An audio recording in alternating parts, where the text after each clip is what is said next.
Pakistan cricket ने ये वक्त भी देखना था कि बांग्लादेश भी हमारे लिए अब एक चैलेंज बन गया है। जैसे कभी ऑस्ट्रेलिया, इंग्लैंड वगैरह से जीतना एक बड़ी बात होती थी, लगता है अब बांग्लादेश से जीतना भी बड़ी बात हो जाएगी। 2024 में वो आए, उन्होंने 2 मैचेस की सीरीज में वाइट वॉश किया, हमें हमारे घर में हराया।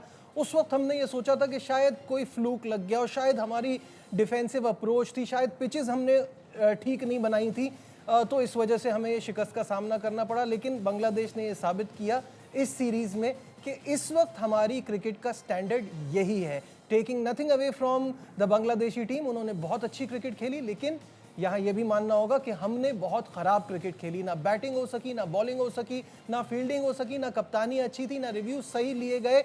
ओवरऑल हर तरीके से पाकिस्तान की क्रिकेट का, स्पेशली टेस्ट क्रिकेट का डाउनफॉल इस सीरीज़ में क्लियरली नज़र आ रहा है। इस पर हम आज के प्रोग्राम में बात करेंगे। सबसे पहले आपको ये बताएं कि जो आज शिकस्त हुई है सिलेट में, ये वाइट वॉश कंप्लीट करने में कामयाब हुए। इसमें लिटन दास मैच के और मुशफिकुर रहीम सीरीज़ के बेहतरीन खिलाड़ी करार पाए। तफसीलात आपको दिखाते हैं इस रिपोर्ट में।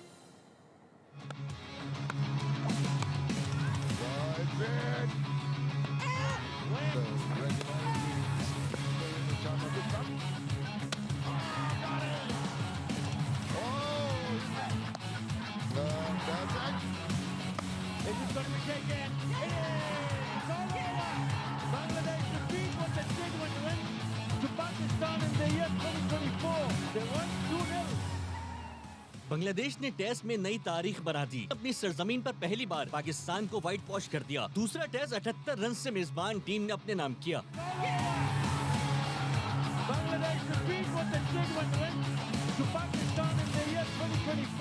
437 रन के ताकुब में पाकिस्तानी टीम 358 पर हिम्मत हार गई। पाकिस्तानी बल्लेबाजों ने सेट होकर विकेटें गंवाई। बाबर 47, सलमान और शान 71 रन बनाकर आउट हुए। 5वें रोज रिजवान और साजिद ने 54 रन की शराकत बनाकर पाकिस्तान को उम्मीद दिलाई, लेकिन साजिद के जाते ही बांग्लादेश ने कमबैक किया। 358 रन पर पाकिस्तान की बकिया 3 विकेटें गिर गईं। तेजुल इस्लाम ने इनिंग्स में 6 और मैच में 9 खिलाड़ियों को आउट किया। शान मसूद की कप्तानी में पाकिस्तान मुसलसल दूसरी बार बांग्लादेश से व्हाइट वॉश हुआ। 2024 में बांग्लादेश ने पाकिस्तान आकर भी व्हाइट वॉश किया था।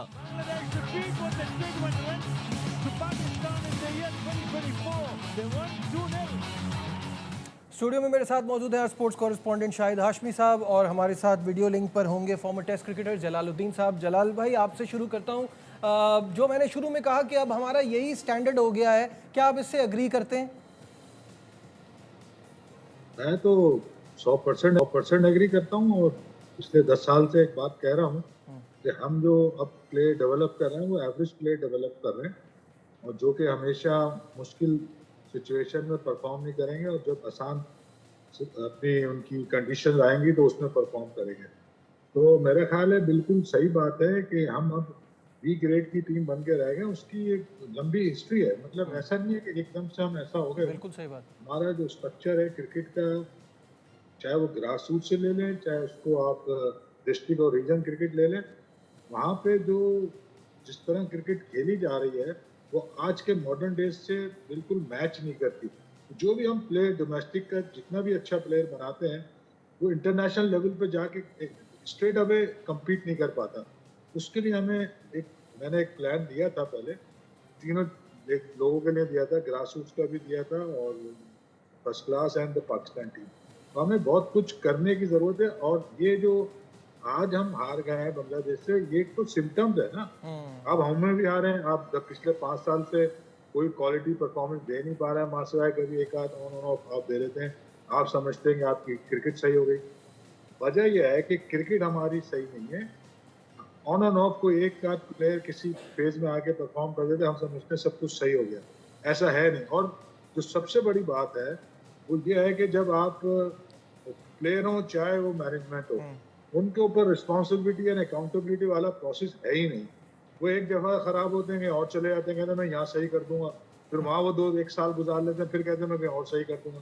तो इस तरह से जो मैनेजमेंट है जो बोर्ड की, वो चल रही है, जिससे कि ना तो रिस्पॉन्सिबिलिटी फिक्स है ना कोई अकाउंटेबिलिटी हो रही। क्योंकि आपको जब आप वैल्यू सेट करते हैं टीम में तो उसी की बेस पे आप अकाउंटेबिलिटी करते हैं। हमने तो कभी सुना नहीं कि हमारी टीम में भी कोई वैल्यू सेट की गई है। मैं सुना नहीं है, क्योंकि मैं अंदर तो नहीं हूँ टीम के, मगर जो मुझे पता चलता रहा है वो ऐसा ही है। तो ये जो आपने बात कही है इससे मैं 100% एग्री करता हूँ। शायद भाई जलाल भाई ने जो बात की वो इस सेंस में कि ये एक दिन की कहानी नहीं है, ये ज़ाहिर है एक अरसे से चल रहा है जिसके रिजल्ट्स अब आपको अब दिख रहे हैं कि हम इन टीमों के खिलाफ भी हम नहीं अच्छा कर पा रहे, ना बैटिंग चल रही है ना बॉलिंग। और ये प्लेयर्स, और ये इससे भी हटके है बात जो उन्होंने कहा कि जिसको आप जिस पोजीशन पे लगाते हैं वो वहाँ नहीं कर पाता, फिर आगे दूसरी जगह चली जाती है, तो ओवरऑल मामला काफ़ी ख़राब चल रहे हैं। बहुत ज़्यादा एफर्ट्स की ज़रूरत होगी, शॉर्ट टर्म भी और लॉन्ग टर्म भी। और क्राइसिस सिचुएशन है, इमरजेंसी की सिचुएशन है, झटके पे झटके लग रहे हैं पाकिस्तान टीम को।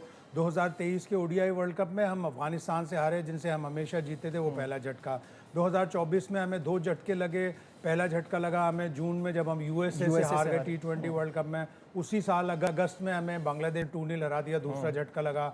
2025 में हमें चैंपियंस ट्रॉफी के पहले राउंड में हमें बिना मैच जीते लग गया। और 2025 के शुरू में ही हमें वेस्ट इंडीज़ ने हमारी ही टैबलेट खिलाई हमें, जो हम स्पिन पंखे उनके लगा के कर रहे थे। दूसरा टेस्ट उन्होंने हमें हरा दिया। 2026 में हम T20 वर्ल्ड कप में सुपर 8 में पहुंचे, तो लेकिन जिस तरह हम पहुंचे वो भी हमें पता है कि किस तरह पहुंचे, और वहाँ से भी हम वापस आ गए, सेमीफाइनल में भी नहीं पहुंचे। आईसीसी इवेंट हो, होम सीरीज़ हो, अवे सीरीज़ हो, हमें झटके पे झटके लग रहे हैं। और अब हमें एड्रेस करने के लिए बहुत ज़्यादा एफर्ट करनी पड़ेगी, बहुत ज़्यादा लोगों को। अब जलाल भाई चूँकि हमारे साथ हैं इसलिए नहीं कह रहा, वाइजेस्ट मैन जिनको पता है कि ग्रास रूट से किस तरह इंप्रूवमेंट लानी है, ऐसे लोगों को ग्रास रूट पे लगाएं। छोटे बच्चों से लेके अगर आप अब आपने क्रिकेट के प्रॉब्लम्स एड्रेस नहीं किए तो पूरी दुनिया आगे निकल जाएगी और आप 10वें नंबर से भी बाहर चले जाएंगे। बिल्कुल ऐसा ही है। मुझे तो जलाल भाई इस बात पे हैरत होती है कि मैं अक्सर सुन रहा होता हूँ कि इस WTC के साइकिल में हम अच्छा करेंगे, हम फाइनल में जाएंगे। कैसे?